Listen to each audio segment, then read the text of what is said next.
epístola a los Efesios. Y hoy lo haremos en el capítulo 4, los versículos 11 al 16. No los vamos a leer ahorita, pero los vamos a leer después. Los versículos 11 al 16. Pero quiero hacerles o recordarles más bien y aclarar que los capítulos 4 y 5, ya el apóstol Pablo se enfoca en el tema del deber de un cristiano. ¿Cuál es el deber de una persona ya nacida de nueva, una persona que ya ha conocido al Señor, que es cristiano? El apóstol Pablo se enfoca mucho en el vivir de un cristiano, en lo que es la vida cristiana, el cambio de vida que debe de haber en cada uno de nosotros como cristianos, porque, y es un hecho, es una realidad. Yo creo que usted que ha nacido de nuevo sabe a qué me estoy refiriendo. Cuando una persona nace de nuevo, comienza un proceso. Es cierto que hay un proceso y va creciendo espiritualmente, va limpiándose de muchas cosas que antes practicaba, pero inmediatamente sucede algo dentro de nosotros en el corazón, que hay un nuevo nacimiento. Eso es el nuevo nacimiento.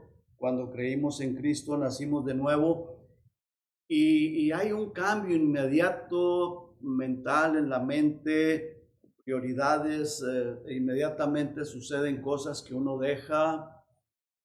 Yo era una persona que tomaba mucho, me emborrachaba, y gracias a Dios, cuando conocí a Cristo, una persona que me dijo que los borrachos no heredarían el reino de los cielos, eso me removió el tapete, ¿verdad?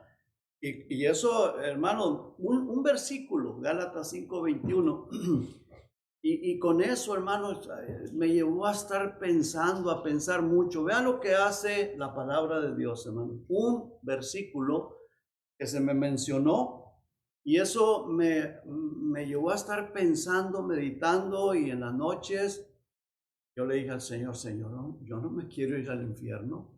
Yo estaba engañado, pensaba que iba al cielo, y me di cuenta con un solo versículo, hermano. Entonces ahí, cuando yo me arrepentí, le pedí al Señor que me perdonara, que me ayudara, porque yo no quería ir al infierno, no quería ir al infierno.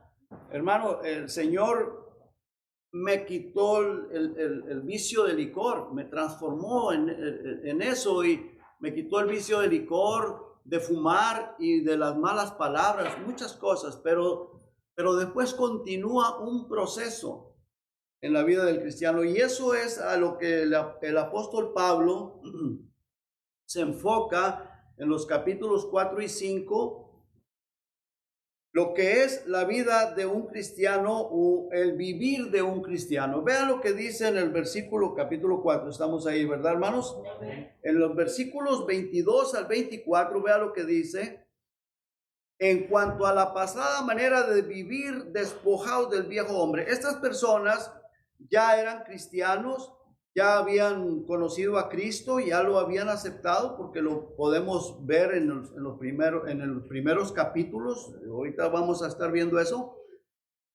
Pero el apóstol Pablo les exhorta, dice, en cuanto a la pasada manera de vivir, despojados del viejo hombre, que está viciado conforme a los deseos engañosos, y renovados en el espíritu de vuestra mente, y vestidos del nuevo hombre, creado según Dios, en la justicia y santidad de la verdad.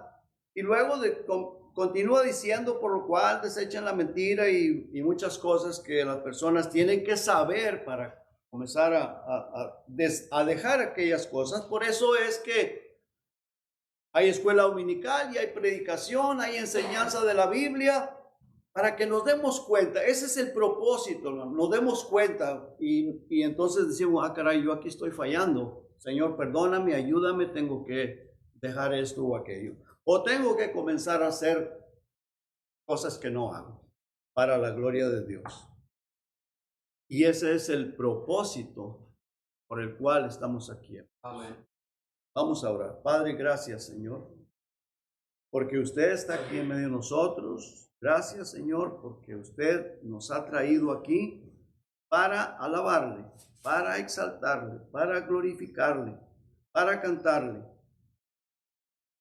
y también para escudriñar sus palabras. Gracias por cada persona que aquí está. Bendígales, bendiga sus corazones y queremos exaltarle a usted y que usted reciba toda la honra y toda la gloria en el nombre de Jesucristo. Amén. Amén.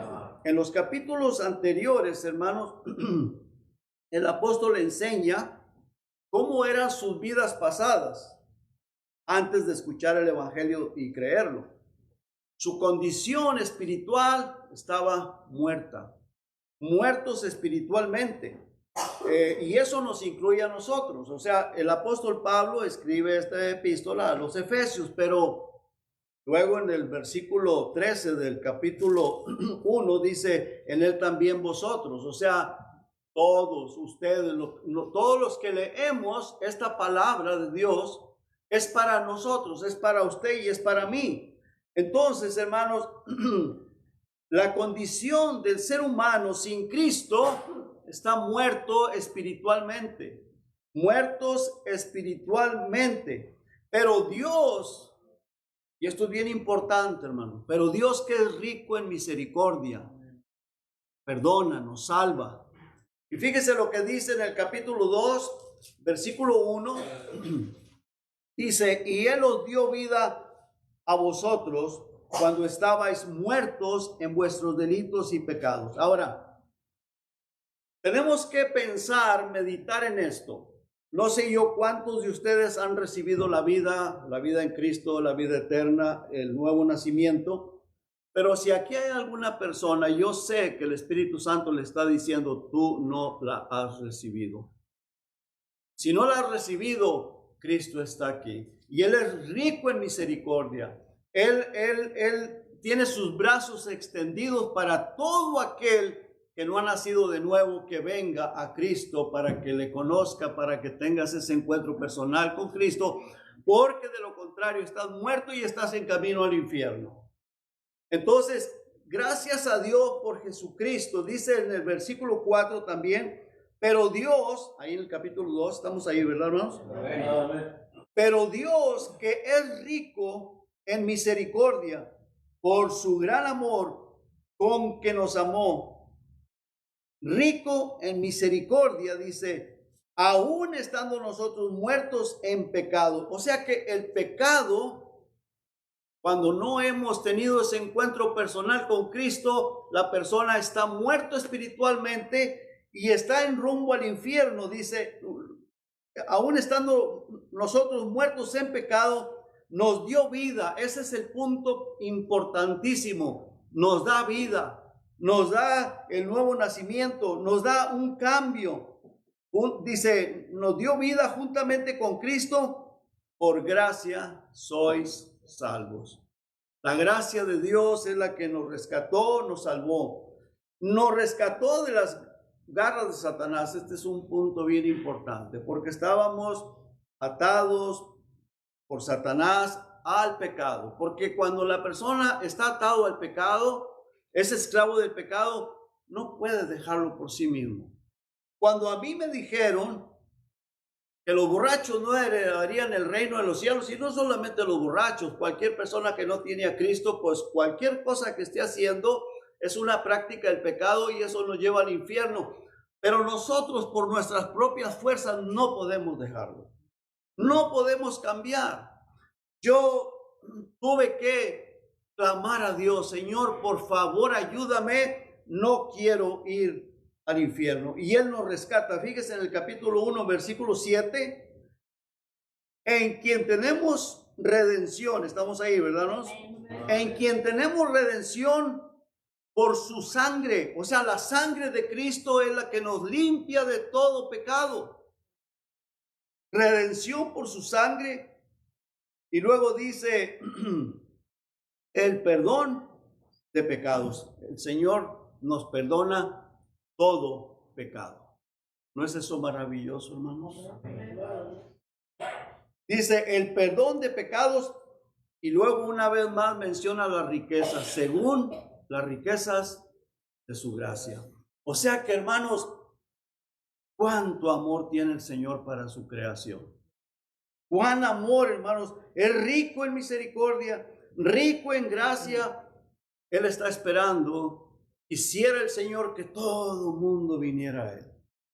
Y Él está esperando, si tú no has venido a Cristo, si tú no tienes la salvación, Él quiere que tú vengas a Cristo. Él es rico en gracia, en misericordia, y quiere rescatarte y quiere perdonarte.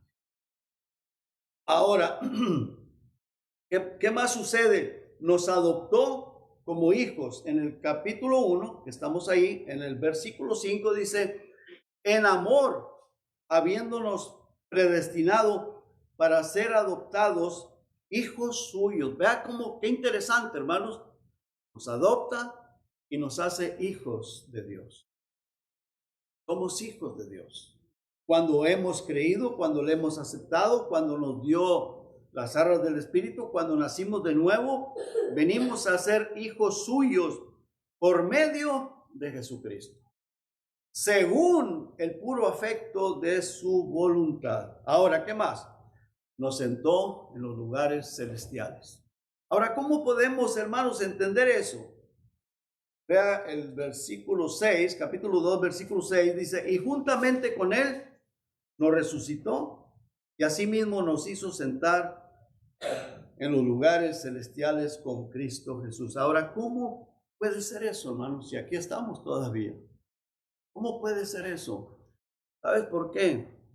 Si tú lees al final el libro de Apocalipsis, en el capítulo 19, ahí se ve Cristo viniendo a la tierra con una multitud de personas que vienen del cielo, porque ya Cristo para ese tiempo ya había arrebatado la iglesia. Viene con esa multitud en caballos blancos. El Señor ahí te ve a ti y me ve a mí. Desde antes de la fundación del mundo, Él sabe quiénes vienen ahí en ese grupo. Por su presencia, por su sabiduría, por su conocimiento anticipado. Él sabe quiénes van a venir ahí. Entonces sería ilógico pensar que Él ya nos vio desde antes de la fundación del mundo, que vamos a descender con Cristo ahí y pensar que si yo soy salvo y luego perder mi salvación, si me vio desde antes de la fundación del mundo viniendo ahí y después me desaparezco de ese grupo, ¿cómo puede ser eso posible? Y decir, el Señor Jesucristo, bueno, pongamos que sea yo esa persona que le diga al arcángel Miguel, oye, ¿dónde está Jesús Garza ahí? Ya no se ve viniendo ahí. Lo vi antes de la fundación del mundo que venía ahí, pero ahora no está, ahora no viene. En el día de que el Señor regresa o no llego allá. Es ilógico. Si Él me vio antes de la fundación del mundo, siempre me estará viendo y siempre estaré ahí y regresaré con Él porque me va a arrebatar cuando Cristo venga por su iglesia. Amén. Y voy a regresar con Él si fui salvo. Entonces es ilógico pensar que la salvación se pierde. Si Él ya me vio desde antes de la fundación del mundo, me estoy explicando, hermanos. Amén.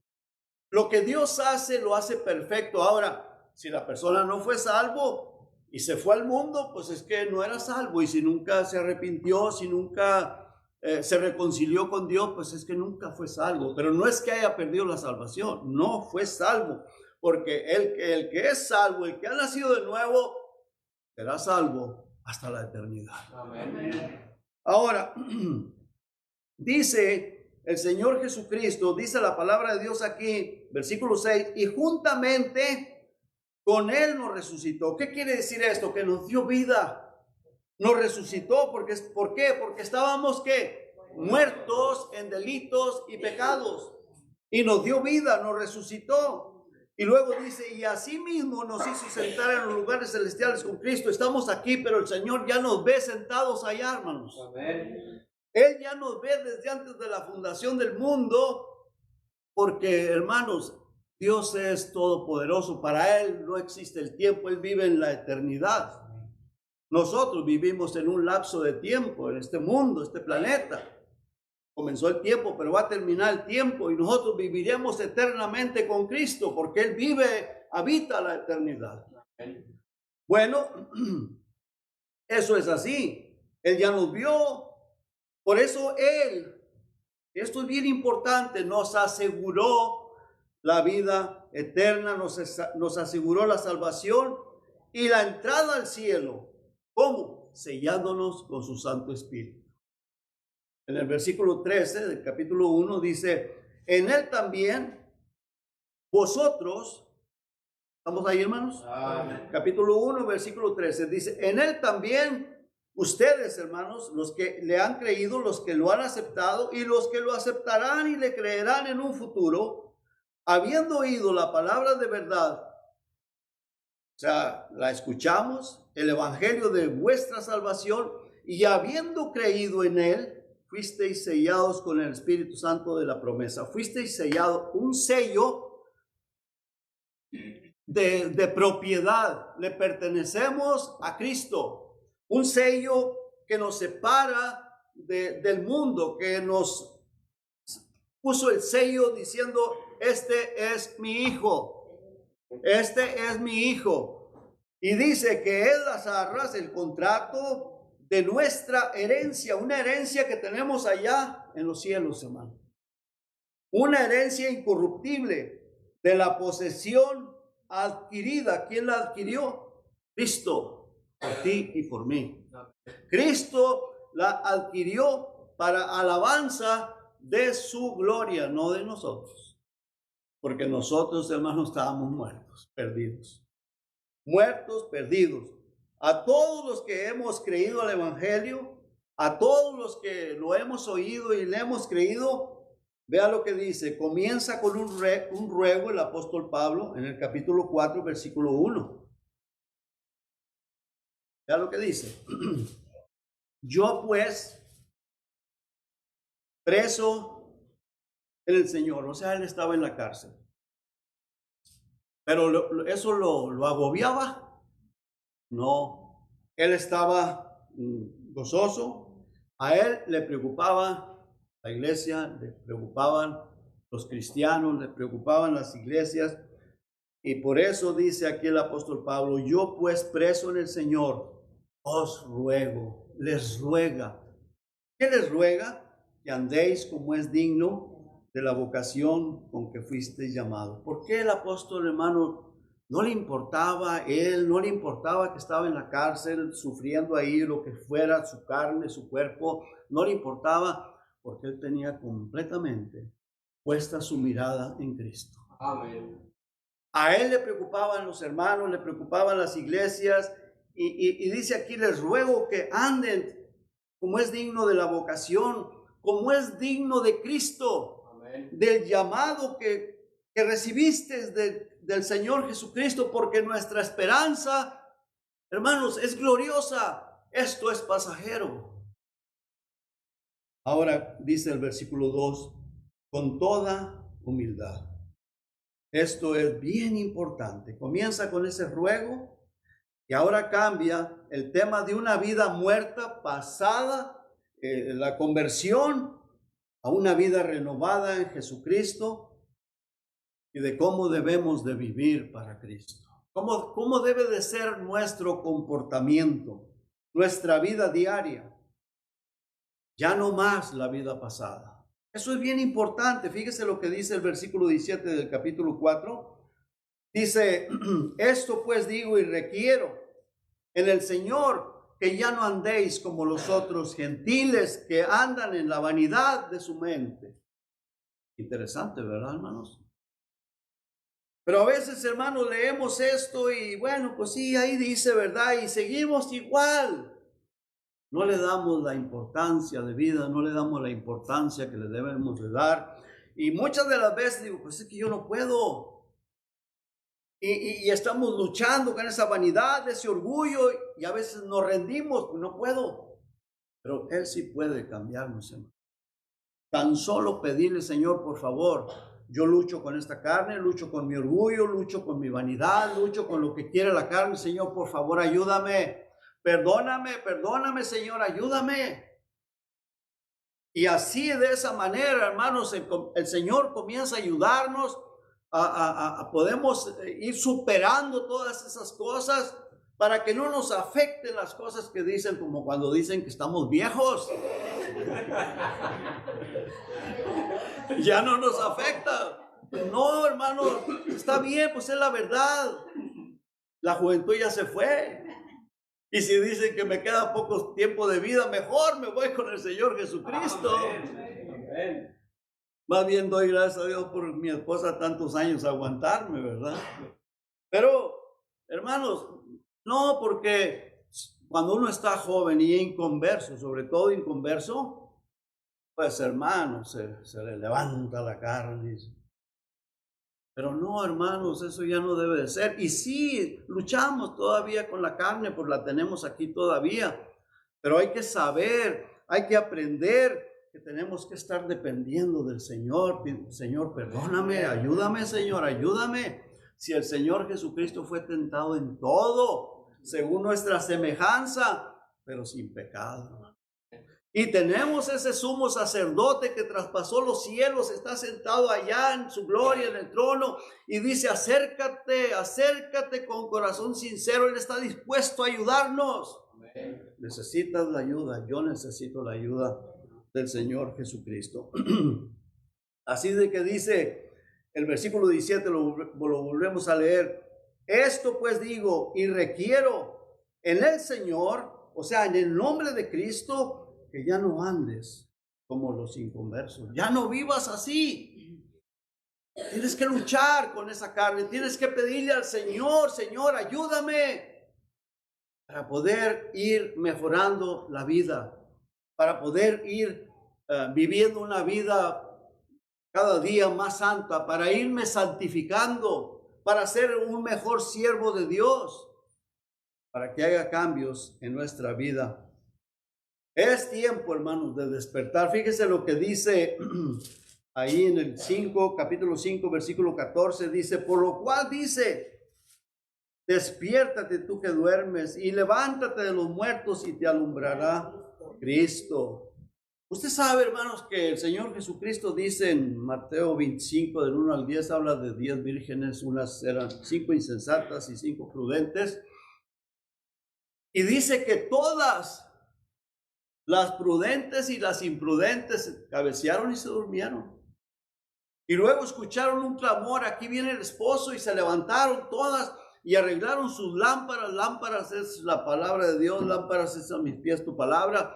Pero las insensatas no tenían aceite, no tenían el Espíritu Santo, porque se habían pasado, bueno, digo, como se pasan todo el tiempo en la iglesia oyendo, pero nunca se arrepienten. Nunca se preocupan por su situación espiritual, por su salvación, se preocupan más por las cosas de este mundo. Y Cristo viene y se quedarán afuera. Bueno, dice el Señor aquí en este versículo 14, por lo cual dice el Señor, despiértate tú que duermes, levántate de los muertos y te alumbrará Cristo. ¿Quién más, hermano? Cristo. Lámpara es a mis pies su palabra, ella es la que nos ilumina. Cristo a través de su palabra nos ilumina para saber cómo debemos de vivir esa nueva vida que Cristo nos dio. La nueva vida que nos dio el Señor. Ahora, ¿cómo, hermanos? ¿Cómo? Capítulo 4, Efesios. Dice, versículo 2, con toda humildad y mansedumbre. Qué interesante, hermanos, la tendencia del ser humano es ser orgulloso, ¿verdad? Ser orgulloso y cuando nos ofenden o nos dicen algo que cuando le dicen a uno que está viejo, pues la tendencia, ¿verdad? Sería enojarte. Pero ¿y qué hace la mansedumbre? La humildad, no afecta, no hace daño. Y así debemos de ser, hermano. ¿Qué tiene? Si es verdad, ¿para qué me preocupo? Si es mentira, pues menos. ¿Verdad? Dijo alguien por ahí, si el problema tiene solución, ¿para qué te preocupas?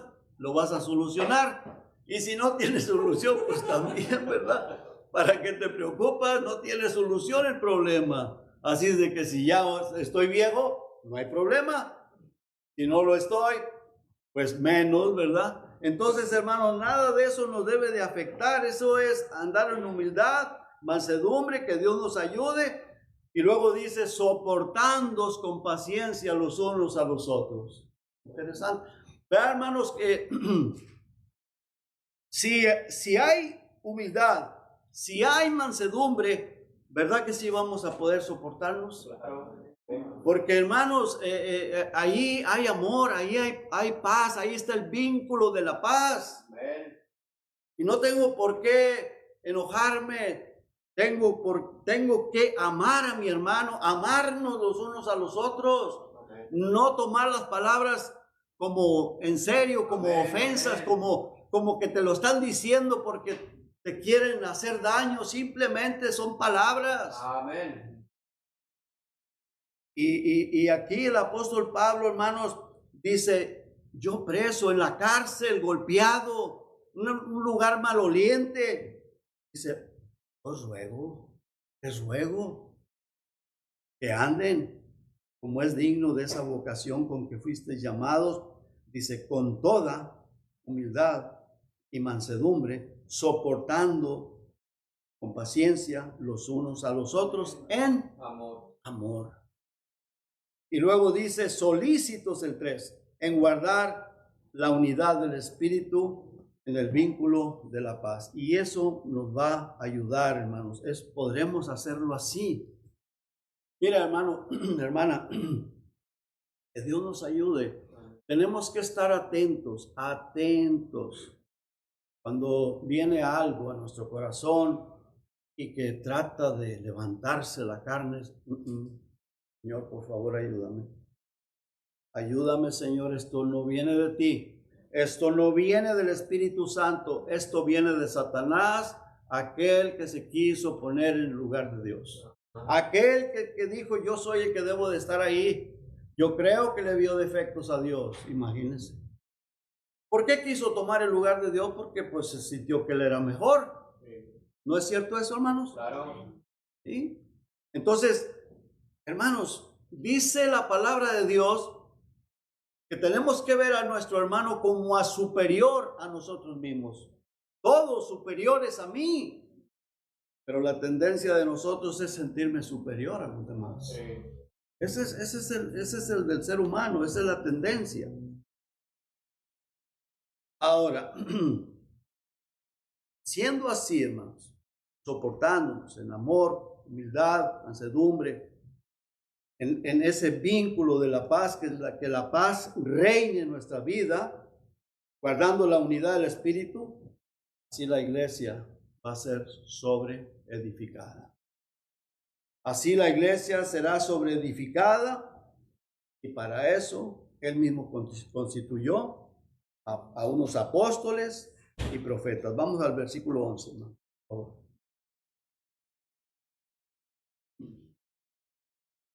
Ahí mismo, capítulo 4.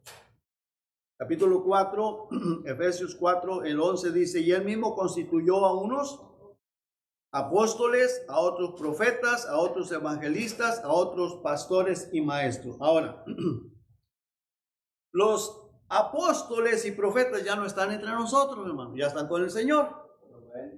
¿Verdad que sí?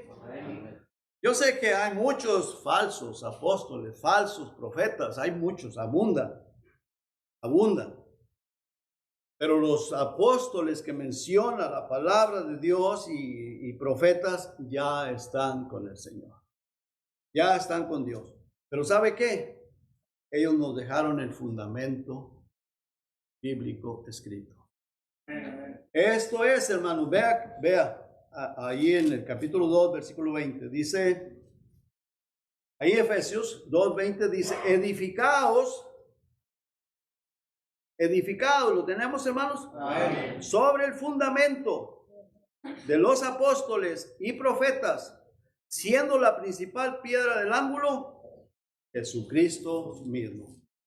Edificaos en los apóstoles y profetas. ¿Dónde están los apóstoles y profetas? Aquí, hermanos. aquí está.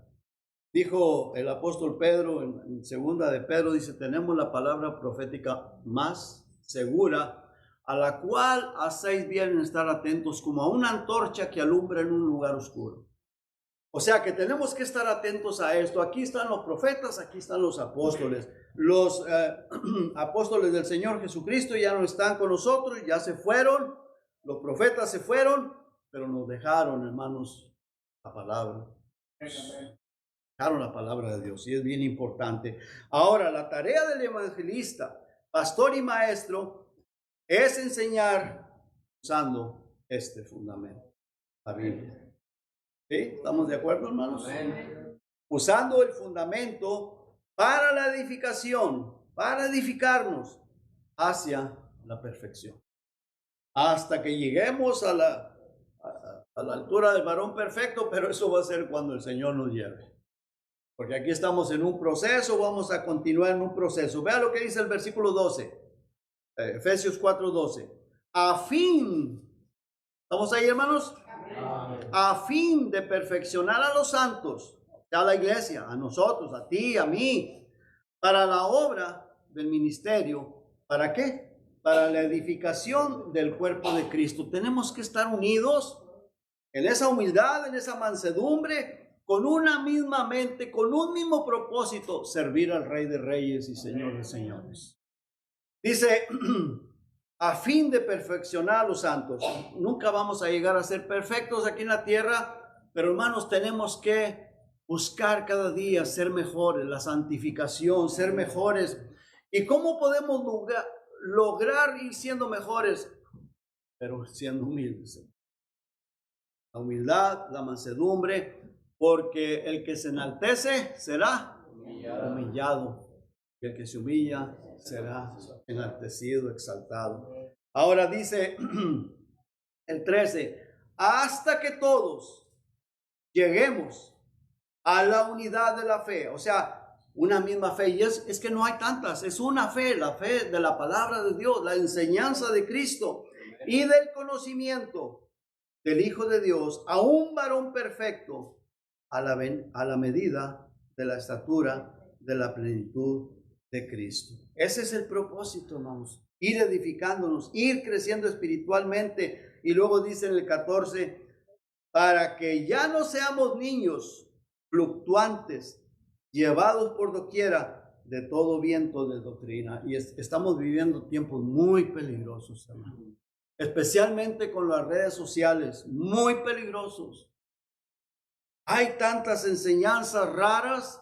Hay personas que dicen una palabra, dicen, te bendigo y te prospero, y luego empiezan a hablar lenguas, y dice el Señor, y dice esto, y dice el otro, y nunca usan la palabra de Dios, y si la usan, la tuercen.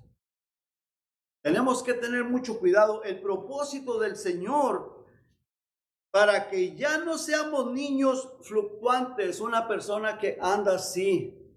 Yo no sé si tu vida a veces anda así toda aguada, ¿verdad? Oye, no quieres ver a los hermanos, que no quieres saludarlo, andas triste, andas apagado, así, y a veces andas alegre. Cuando te está yendo bien, andas bien contento y le quieres saludar a todo el mundo, pero porque te está yendo bien. Eso es una vida fluctuante. Fluctuante. Así. En Cristo, hermanos, tenemos que siempre estar en un mismo sentir, unidos, viendo al hermano como a superior, no menospreciando a nadie. Hermanos, siempre andar gozosos. El Espíritu Santo vive en nosotros. Nosotros no dependemos de lo que hace aquel, lo que hace el otro. Si me dijo una palabra acá, X situación ofensiva, lo que haya sido, nosotros en Cristo no dependemos de las personas, de las otras personas del mundo, ni de otra persona de la iglesia. Dependemos de Cristo. Cada uno tenemos que estar tomados de la mano de Cristo. Amén. Para que todos juntos exaltemos al Señor y le glorifiquemos a Él. Dice, para que ya no seamos niños fluctuantes, llevados por doquiera de todo viento de doctrina, por estratagema de hombres que para engañar emplean con astucia las artimañas del diablo, las artimañas del error. ¿Y cuál es el propósito? Todos juntos, unidos, podamos servir a Cristo como Él se lo merece. Amén. Todos juntos, unidos, servir a Cristo, dice el 15, sino que siguiendo la verdad. Hermanos, ¿dónde está la verdad? Aquí no hay otra verdad, esta es la verdad. En la Biblia, esta es la verdad de Dios. Todo lo que se salga de aquí es mentira, hermanos. Dice la palabra de Dios, todo hombre mentiroso, mas Dios es veraz. Entonces, si queremos, hermanos, vivir la vida cristiana, edificándonos y fortaleciéndonos, tenemos que empezar por la humildad.